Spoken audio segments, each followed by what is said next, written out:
وذلك اللي يقول لك اللي كان بيصلي وبعدين فاتته صلاه، نقول له فاتته ايه؟ كان نائم ولا ناسي؟ النائم وقته حين يستيقظ. استيقظ الظهر يصلي الصبح حاضر، وان كان ايه ناسيا برضه وقته حين يستيقظ. فلا تبطل الصلاه الا في هذين الوقت، يا ناسي يا نائم.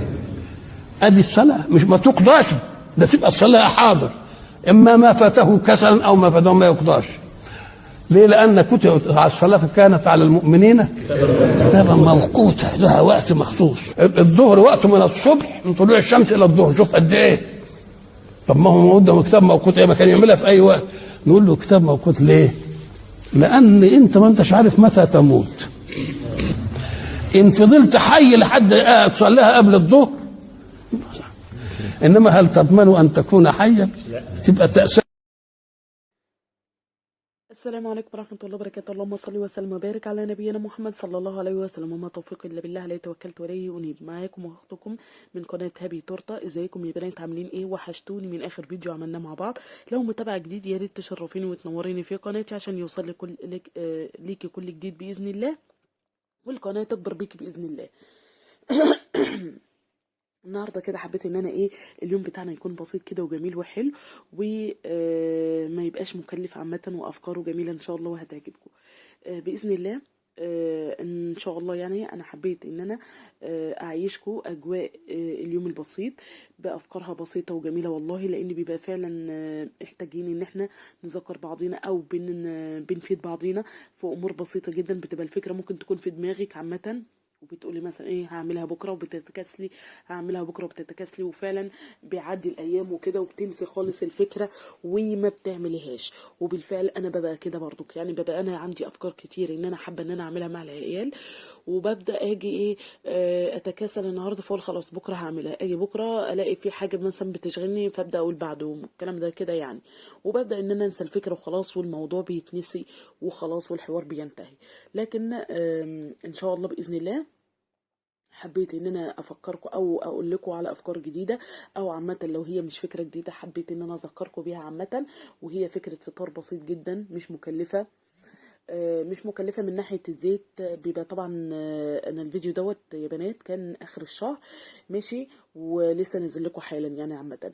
فانا لما جيت اللهم صل على حضره النبي، عندي اخر الشهر ما كانش عندي زيت، وفي نفس الوقت العيال نفسهم ياكلوا اكله كده حلو كده وفطار حلو بمعنى اصح وكده. فانا قلت خلاص تمام، قعدت كده قلت خلاص اطلع الحاجه اللي عندي في التلاجة. كنت انا جايبه البتنجان من فتره، وسبته بصراحه في التلاجة علشان خاطر ما كانش عندي زيت، وفي نفس الوقت انا عارفه ان هو هيشرب مني الزيت وكده، ويا دوبك الزيت اللي موجود عندي يا دوبك يقضيني على اول الشهر عقبال لما اروح اجيب التموين بتاعي ونجيب الزيت بتاعنا عامه وكده. فجيت قلت خلاص هبدا اعمل لهم البتنجان بطريقه كده حلوه وجميله، وفي نفس الوقت ما تكلفنيش زيت، وتبقى لذيذة وجميلة. تعالوا مع بعض نشوف الفكرة وإن شاء الله هتعجبكم ولا لأ، ونشوف برضو الطعم هيطلع حلو ولا هيبقى متغير ولا لأ. أنا هنا حبيت إن أنا أبدأ بس بالمواعين كده أخلصها، وأبدأ أخش على الأكل بتاعي عشان خاطر الواحد كده يبقى له نفس كده للعمايل والكلام دوت وكده. فانا هنا الحمد لله كنت خلصت حاجتي وكده، بس الحله دي الحمد لله يعني نورتني كتير في التنظيف بتاعها والله، وجعت لي ايدي بس الحمد لله اللهم لك الحمد. فانا قلت خلاص انا هغسلها كمان، يعني انا كل شويه كنت اسيبها اريح ايدي وارجع اغسلها تاني، اسيبها واريح ايدي وارجع اغسلها تاني، لغايه ما الحمد لله نطفت وبقت كويسه. كانوا العيال سهرانين وعملوا لهم فشار وكده، فكانوا حرقنا شويه وكده. هبدا ان انا هشطفها باذن الله، واسيبها برضو كده انا اغسل فيها المواعين بحيث ان الميه تبوش فيها على قد ما تقدر يعني عامه وكده. فانا هنا الحمد لله خلصتها يعني عامه. انا بس مش حابه ان انا اقول لكم على فكره البتنجان واحرق لكم الفكره، والله انا بس عايزين نمشي مع بعض خطوه بخطوه كده، بحيث ان انت تشوفي معايا الخطوات وتشوفي معايا الفكره عامه، و تكوني بتتفرجي كده باستمتاع. فاهمين الفكره في ايه؟ كنت هنا الفلفل بتاعي انا كنا شارينه من السوق اللهم لك الحمد. كنت جايباه الفلفل الالوان دوت رخص يا بنات، كان ب15 وب20. في اليوم ده والله لقيت اللهم لك الحمد اللهم لك الحمد اللهم لك الحمد ب10 جنيه. فقلت لا دي ما تتفوتش، فرحت جايبه لي كيلو الحمد لله يعني. طبعا هنا في الموضوع السوق انك انت تنزلي وتلاقي الحاجة مثلا، يبقى مثلا تبقي انت عارفة ايه اسعار الحاجة كده، وتبقي عارفة ان انت وحاطة دماغك ان انت نازلة عارفة اسعار الحاجة دي كذا وكذا وكذا، وتيجي تنزلي السوق وتلاقي سعر مختلف غير اللي انت مثلا كنت تعرفيه او الكلام ده او كده. ده بيبقى والله من لطف ربنا علينا. يعني مثلا ببقى مثلا لما باجي بنزل السوق، ومش مثلا دي حقيقي والله ده اللي بيحصل معايا، باجي وانا ماشيه وانا رايحه السوق بقعد اذكر ربنا كتير واقول اشهد ان لا اله الا الله وحده لا شريك له الملك وله الحمد وهو على كل شيء قدير، وادعي الدعاء اللهم اكفني شر السوق وارزقني خيرها. فباجي بدعي كتير وبستغفر ربنا كتير وانا ماشيه، وبصلي على الرسول صلى الله عليه وسلم كتير. وباجي فعلا والله بلاقي ربنا بيجبرني في السوق دوت بحاجات انا ما اتوقعش ان انا اجيبها بالسعر دوت. فالحمد لله الحمد لله. موضوع السوق دوت يعني انا اخر حاجه بفكر فيها ان انا اشيل همي فيها هو موضوع السوق، لاني ببقى فعلا عندي يقين وثقه بالله ان انا هروح هجيب الاكل حلو وكويس، وان شاء الله ربنا هيجبرني فيه. ده اولا. فبجد جربوا الحوار دوت يا بنات، ان انت لما تيجي تروحي السوق اذكر ربنا كتير وادعي قولي يا رب ارزقني خير ما في هذا السوق واكفيني شره. ماشي. وان شاء الله ربك هيرزقك بكل اللي انت نفسك فيه ان شاء الله باذن الله، وهتكبري فيه باذن الله. هنا بدأت في فكرة البتنجان. رشيت في الصينية بتاعتي وانا حطيت ورق ألمونيا هنا يا بنات علشان خاطر ما الصينية ما تجيش انها تتحرق مني وتقرفني في التنظيف عامة. فانا هنا رشيت الصينية بتاعتي بزيت بسيط جدا، وبدأت ان انا احط الفلفل والكوسة بتاعتي والبتنجان عامة. ببقى انا مسخنه الفرن بدايه ما انا بعمل البتنجان ده وبغسله وبقطعه، ببقى مشغله الفرن علشان يسخن، ادخله على درجه حراره عاليه تمام، مشغله الفرن من تحت فقط. معذره يا بنات. فانا هنا ببقى مشغله الفرن على درجه حراره عاليه من تحت فقط. ابدا اجي اختبر البتنجان بتاعتي بعد مثلا 5 دقايق 10 دقايق عامه، والاقيه استوى وطري بقى معايا كويس. ابدا اشغل الفرن من فوق فقط ان ياخد مني وش. ممكن تستكفي بس على وش واحد من فوق ان هو خد لون وخلاص والامر انتهى. وعايزه ان انت تطلعيه وتقلبيه عادي ما فيش اي مشكله، وده اللي انا عملته. طلعته عادي وقلبته وخليته خد الوش من الناحيتين، علشان كنت عايزه ان انا عندي البنات هنا بيقرفوني بس فاعمل ايه. لو عملت حاجه جديده غير المعتاد اللي هم متعودين عليه مثلا، و لقوا الاكل دي طعمها اتغير او كده بينفروا منها ما ياكلوهاش تاني. فانا طبعا انا عايزه ان انا اعمل لهم بالظبط نفس ما انا بقليها، لان هم بيحبوها مقليه جدا جدا جدا، فانا مش عايزه اكرههم برضو فيها. وبالفعل عملتها وجربتها والله يا بنات، لقيت الطعم نفس القلي بالظبط مش متغير ولا اي حاجه. فجربيها ان شاء الله وهتعجبك. الفيديو ده كان عندي في اخر الشهر، شهر 4 كنت انا عاملاه في اخر اسبوع في الشهر، وما كانش عندي زيت، والزيت كان يا دوبك اللي عندي يا دوبك يمشيني بقيه ال3-4 ايام اللي كانوا فاضلين في الشهر. وفي نفس الوقت هما نفسهم ياكلوا البتنجان، والبتنجان ده كان مركون عندي في التلاجة عامه، وبرده كان خايفه ان هو يبوظ. فرحت فعلا عملت لهم بالفكره ديت، وبالفعل والله طلع جميل وكويس جدا، مش متغير في الطعم ولا اي حاجه. فانتي جربيها وان شاء الله مش هتندمي عليها. وزي ما انا قلت لكم انا الحمد لله الحمد لله بيبقى عندي مصداقيه في الحاجه اللي انا بقولها. بجرب الحاجه قدامكم، لو حتى جديد انا بجربها وبقول لك لو طعمها حلو هقول لك طعمها حلو، ولو وحش هكون صادقه معاك واقول لك ان طعمها فعلا مش وحش، علشان خاطر انتي ما تجربيهاش وتكلفي نفسك وتخسري فلوس وخلاص. احنا الحمد لله في ايام ربنا اللي عالم بيها، الواحد بيحاول على قد ما بيقدر بيحافظ على اي قرش علشان خاطر بتنفعه في الايام الحمد لله الحمد لله اللي احنا فيها عامه. فجربيها وان شاء الله مش هتندموا يا بنات. وفكرتها حلوه وجميله وفي نفس الوقت اقتصاديه موفره، مش هتكلفك عامه زيت وكده. انا هنا بقى كان عندي بطاطس الصغيره ديت، انا بحب برضو فكرتها ايه يا بنات. انا بجيب البطاطس الصغيره ديت بكميه كتير وبتبقى جميله جدا. ماشي. اجي مره واحده اغسلهم مع بعض، بعد ما بغسلهم مع بعض ببدا ان انا اجيب حله واحط البطاطس كلها فيها واسويها. ماشي. هنا بقى الفكره الاقتصاديه فيها ايه؟ ان انا لما بتروح تشتري البطاطس الصغيره دي اصلا ما بتبقاش نفس سعر الكبيره، ماشي، بتبقى سعرها مهاود كده وجميل وحلو، وفي نفس الوقت بتبقى كميتها كتير.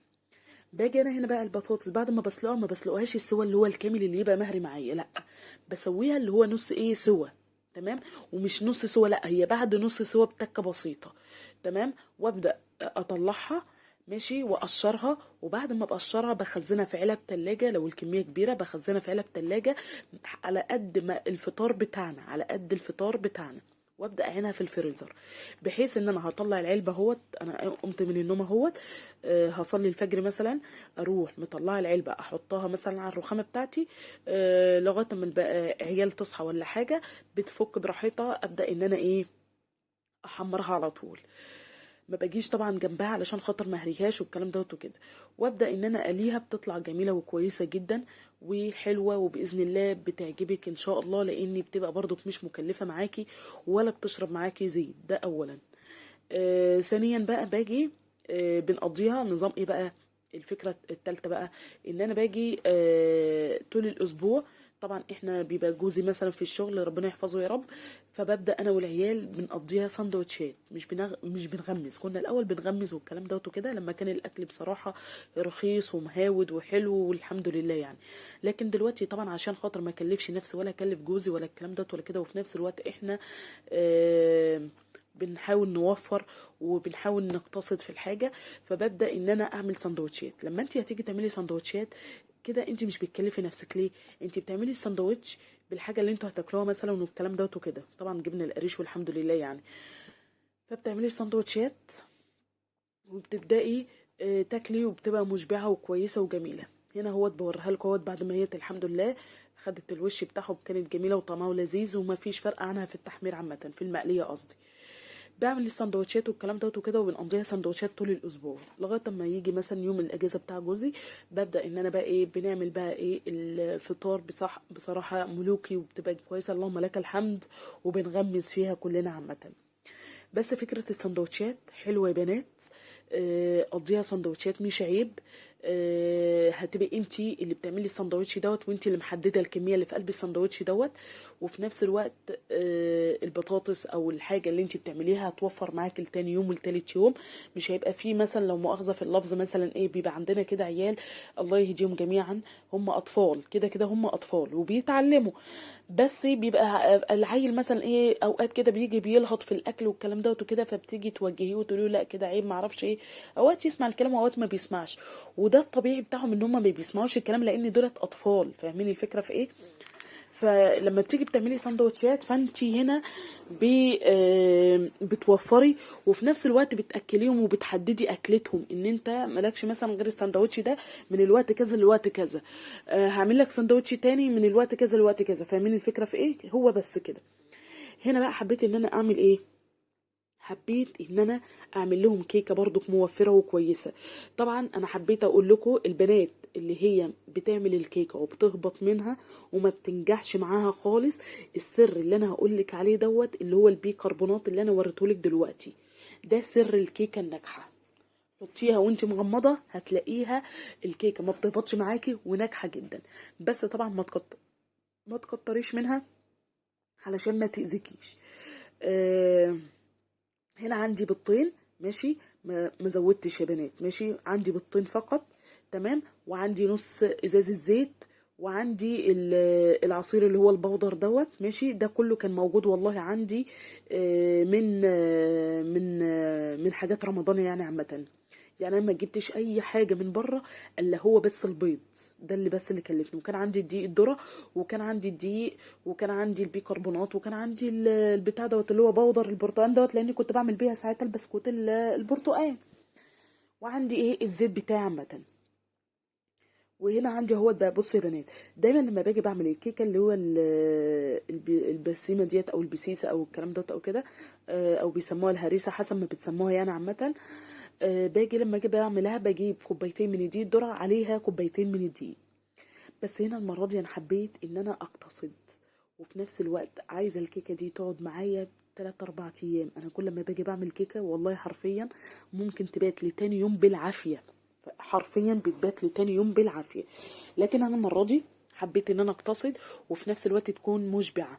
لما انت هتحطي كوبايتين دقيق ذره عليها كوبايه دقيق، فنسبه الذره هنا هتبقى اكتر. فالذره هنا هي ماده مليانه بالالياف، ماشي، وهتبقى مشبعه ليكي. لما تيجي تاكلي منها الواحده او القطعتين بالكتير هتشبعك ومش هتقدري ان انت تكملي تاني عامه. وبالفعل عملتها و يعني ظبطتها كده في صواني ان انا دولت على قد 3 ايام. وبالفعل والله العظيم عملتها.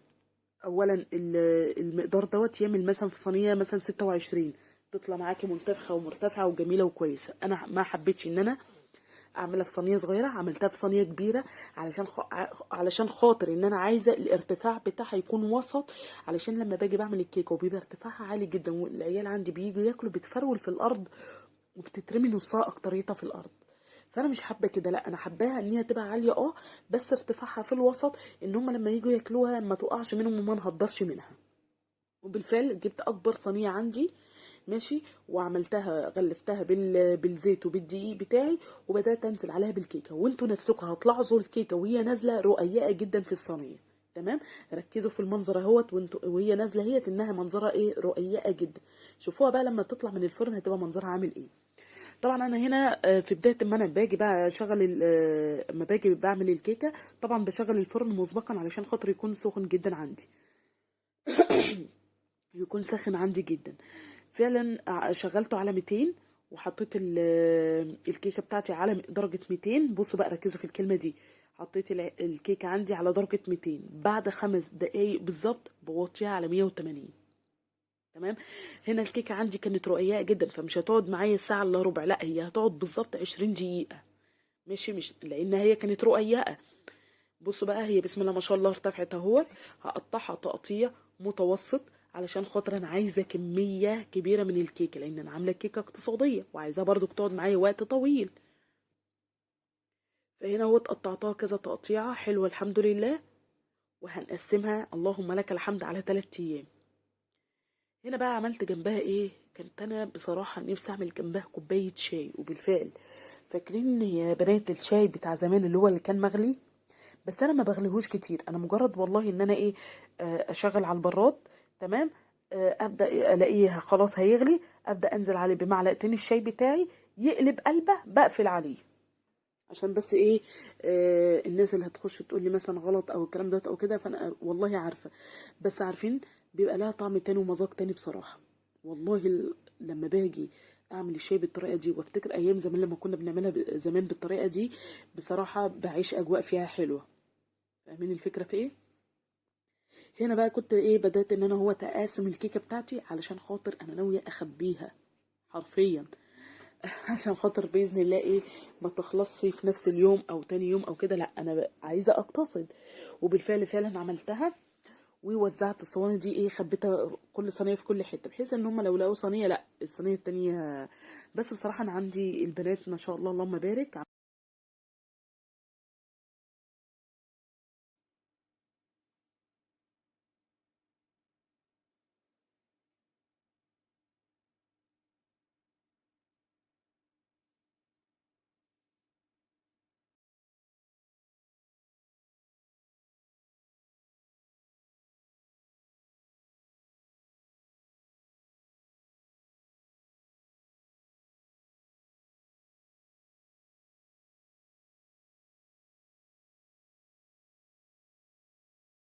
بس الحمد لله يعني عندي عيالي بيستأذنوا بصراحة قبل ما ياخدوا اي حاجة. انا معوداهم على كده عامة، ان هم يستأذنوا قبل ما ياخدوا اي حاجة. حتى معوداهم اللهم لك الحمد ما يفتحوش التلاجة لما يقولوا لي هم هيفتحوا التلاجة يجيبوا ايه.